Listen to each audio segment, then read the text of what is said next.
नमस्कार दोस्तों। जैसे कि भारत में ईवीएम मशीन को लेकर बहुत चर्चा चल रही है। ऑपोजिशन पार्टीज बार बार ये एलिगेशन लगा रहे हैं कि ईवीएम को हैक किया जा सकता है, ईवीएम मशीन को मैनिपुलेट करके उसका जो वोटिंग का जो हिसाब है उसको बदला जा सकता है और किसी पार्टी के खिलाफ और किसी पार्टी के पक्ष में ईवीएम का इस्तेमाल किया जा सकता है।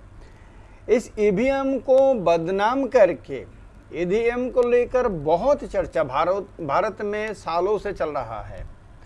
हाल ही में हमने देखा कि एनसीपी लीडर शरद पवार की घर पर बैठक भी हुआ है, बाद में दिल्ली में भी हुआ है और सब बहुत सारे विपक्षी दल एकत्रित होकर यह निर्णय लिया है कि सुप्रीम कोर्ट में भी इसको फिर से चुनौती दिया जाएगा, रिव्यू पिटीशन दाखिल किया जाएगा। ये सब जब भारत में चर्चा चल रही है, जब भारत में 2024 के लोकसभा इलेक्शन ईवीएम मशीन में होगा या बैलेट पेपर में होगा, इसको लेकर बहुत ही कयास लगाया जा रहा है, तब बांग्लादेश, हमारे पड़ोसी राष्ट्र बांग्लादेश में अगले जो पार्लियामेंट इलेक्शन होगा, जो या इस साल के अंत तक होगा, नवंबर दिसंबर में भी हो सकता है, नहीं तो अगले साल यानी 2024 के जनवरी में हो सकता है। ऐसे ही समय में 2-3 महीने के भीतर कभी भी हो सकता है, 24 के या तो थोड़े आगे या थोड़े बाद। उस चुनाव में बांग्लादेश इलेक्शन कमीशन ने निर्णय लिया है कि ईवीएम मशीन का इस्तेमाल नहीं किया जाएगा। हमारे पड़ोसी राष्ट्र, भारत के बहुत ही करीबी राष्ट्र और हमारे एक बहुत ही मित्रतापूर्ण संपर्क जिस बांग्लादेश के साथ है, जिस बांग्लादेश का जन्म हुआ, मूलतः वो बांग्लादेश एक समय भारत के ही अंदर था। वो बांग्लादेश के चुनाव आयोग, इलेक्शन कमीशन ऑफ बांग्लादेश ने ये निर्णय, ये फाइनल डिसीजन लिया है कि अगला चुनाव बैलेट पेपर से होगा, उसमें ईवीएम मशीन का इस्तेमाल नहीं किया जाएगा। बांग्लादेश में 300 पार्लियामेंट्री कॉन्स्टिट्यूएंसीज है। इसके अलावा भी 50 वीमेन रिजर्वेशन सीट है, लेकिन डायरेक्टली इलेक्टेड रिप्रेजेंटेटिव बांग्लादेश के पार्लियामेंट में 300 है। तो 300 जो चुनाव क्षेत्र है उसमें ही 300 में ही बैलेट पेपर से वोटिंग किया जाएगा, ईवीएम एकदम ही इस्तेमाल नहीं किया जाएगा। और बांग्लादेश में हम जानते हैं कि 2018 में पहली बार ईवीएम मशीन का इस्तेमाल किया गया था, जिसमें शेख हसीना फिर से प्रधानमंत्री बनी थी और शेख हसीना जिनके पार्टी का नाम है आवामी लीग, तो वो शेख हसीना जी अभी बांग्लादेश के प्रधानमंत्री है और आवामी लीग के वो सर्वोच्च नेता भी है। तो उनके सरकार के पास बांग्लादेश के इलेक्शन कमीशन ने 8,700 रुपये का एक प्रस्ताव भेजा था, जिसमें कहा गया था कि 150 ऐसा पार्लियामेंट्री कॉन्स्टिट्यूएंसी होगा जिसमें ईवीएम मशीन का इस्तेमाल किया जाएगा, लेकिन वो मशीन में से एक बहुत बड़ा हिस्सा है जिसको ठीक करने के लिए 8,700 रुपये एक्स्ट्रा ज़रूरी है। तो मशीन जो डिफेक्टेड मशीन है उसको ठीक किया जाएगा। ये काम करने के लिए जो 8,700 करोड़ रुपए, 8,700 करोड़ जो पैसों की ज़रूरत है, वो पैसा देना संभव नहीं है। ये बांग्लादेश सरकार, शेख हसीना सरकार ने इलेक्शन कमीशन को बता दिया। अब इलेक्शन कमीशन को अगर सरकार पैसा नहीं देगा तो उसके लिए संभव नहीं है कि वो इसके लिए जो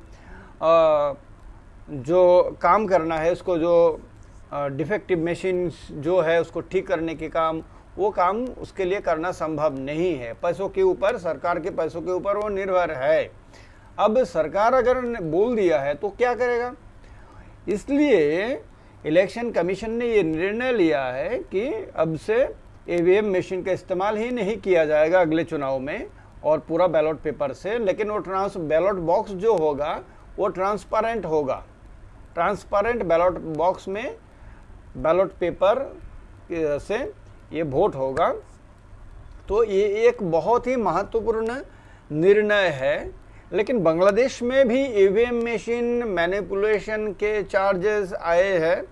बांग्लादेश में भी बीएनपी, बांग्लादेश नेशनलिस्ट पार्टी, जिसका सर्वोच्च नेता है बेगम खालेदा जिया, जो बांग्लादेश के प्रधानमंत्री भी रह चुकी है, उनके पार्टी ने कई बार ऐसा एलिगेशन लगाया है, आरोप लगाया है कि बांग्लादेश में ईवीएम मशीन का गलत इस्तेमाल किया गया है।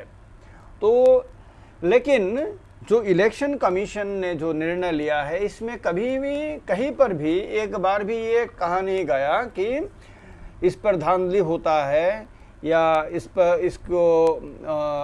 इसके माध्यम से किसी भी तरीके का मैनिपुलेशन होता है और इसलिए इसको बंद किया गया। ऐसा नहीं है।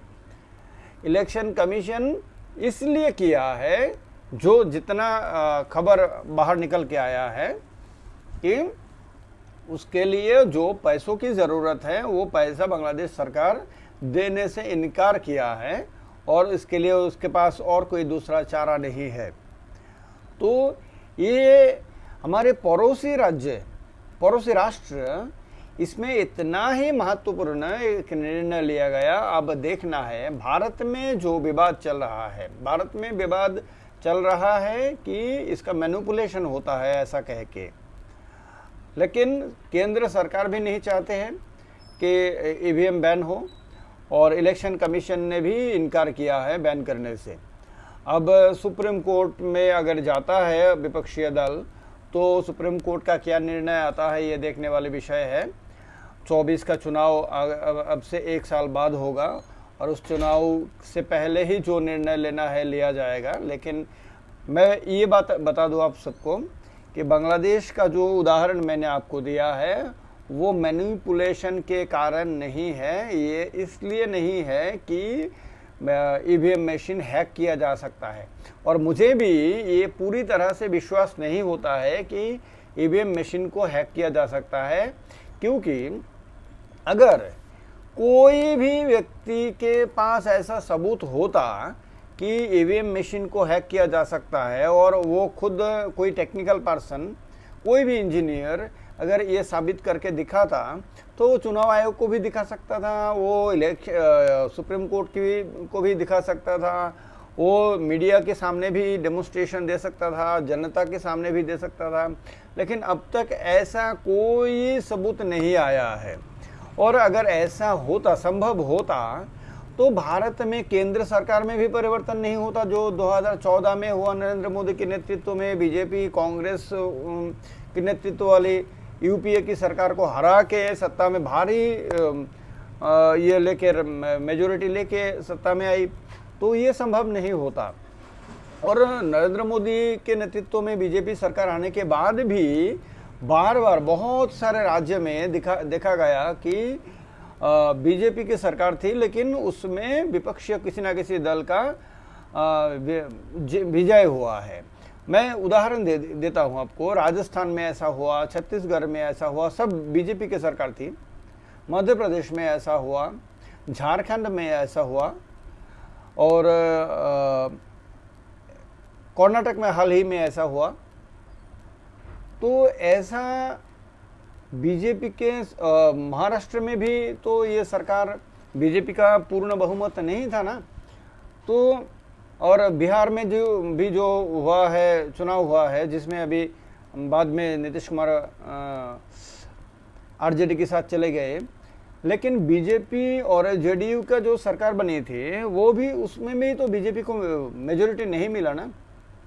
इसलिए केंद्र में जो सरकार है उसके पास ही पूरा व्यवस्था है, वो मैनिपुलेट करके इलेक्शन को अपने ओर खींच सकता है और राज्य में भी राज्य प्रशासन ऐसा चाहे तो कर सकता है।